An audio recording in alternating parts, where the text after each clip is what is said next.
I'm an absolute lover of bunny chow, and today I decided to make that. So you start off with your dry whole spices, which I dry roasted in my pan. Remember, this is a recipe that I'm using. Everyone has their different way of making this. This is just my take on it. So I've put in the whole spices: cinnamon sticks, cardamom, cloves, peppercorns, as well as a bay leaf. And I dry toasted that, added in a tablespoon of ghee, which I love using to cook. And once it was melted, I added in my onions. So this is about 1.5 onions, and I'm using 1 kilogram of lamb.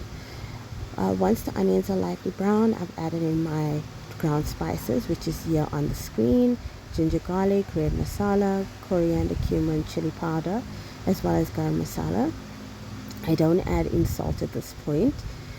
And then I add in a little bit of water to start to cook these spices down. Once the water has almost gone or disappeared, you add in your lamb pieces. This is chopped up lamb. And then you just stir and mix this around, and at this point, that's when I add in the salt to taste. So I added in about half a teaspoon of salt to 3/4. I'm not someone that likes a lot of salt, as well as not a lot of oil in my food, which is why you can see it's not very oily. You leave this to cook for a little while, and then add in your water to actually get it to cook longer and soften. So after about half an hour, I added in some grated tomatoes, blended tomatoes actually. And then you mix this in really well, and you test for sugar. I forgot to mention that I also added in 2 tablespoons of vinegar, or lemon juice you can also use. I use this when trying to soften the meat quicker. It also gives a nice lemony flavor, and I like that flavor, so you can opt to use that or leave it out completely. So you mix your mixture really well, and then you're going to leave this to cook further before adding in your potatoes. So this is just potatoes that what I've done is just pricked it with a knife so that the flavor would go into the potatoes and cook really well. And mix this all in and leave it to cook with the lid on, and add water a little at a time if needed. So this would just help to cook the potatoes. Then it's ready when the potatoes are nice and soft.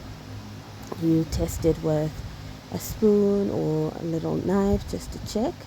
What I've also done now is taken out some of these whole spices, because they've done their job in imparting the flavor into this curry, and we don't always want to bite into these things. So as you can see, my potatoes are soft. Just garnishing it with some coriander, and then I'm gonna plate it. So this is my bunny, a quarter bunny actually, and all I'm doing is just removing the bread, and then I'm gonna add in my bunny chow. You can make bunny with chicken, with beans, with beef, with lamb, mutton as well. And I just served it, if you see in the background, with some carrot with onion and some lettuce and some cucumber that is mixed with a little bit of lemon juice and some salt, as well as a little bit of teensy bit of sugar. I hope that you try this recipe out. Let me know how it goes. I love this, absolutely love this type of recipe. Enjoy. Until next time. Bye.